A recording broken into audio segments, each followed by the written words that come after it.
Dahil konti lang ang nakakuha sa tanong na ito, kailangan kong i-explain bakit nga ba presence of river systems ang tamang sagot dito. Tatandaan niyo po na mga ancient civilizations gaya ng Mesopotamia ay malapit po sa Tigris at Euphrates rivers.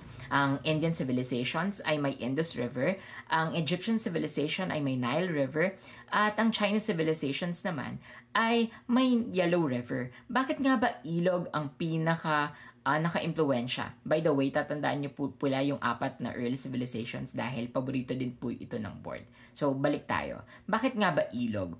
Ang pinaka-reason po dito ay reason na practical. Dahil unang-una, kailangan po nila ng tubig para sa kanilang inumin. At gagamitin din po nila ito sa kanilang mga irigasyon na para sa kanilang mga pananim. Tatandaan po na dahil tapos na ang mga tao na maging nomadic at na-develop na ang agriculture at pag-aalaga ng hayop, kailangan na nila ng tubig para masustain ang kanilang pamumuhay. Kaya presence of river systems po ang pinakatamang sagot sa tanong na ito. Bakit naman hindi letter A, letter C at letter D?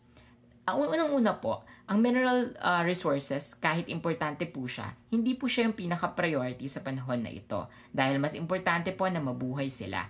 Bakit naman hindi mountains? Dahil po ang mga tao mas lumapit na po sa mga fertile na lupa dahil na-develop ng nga po yung agriculture.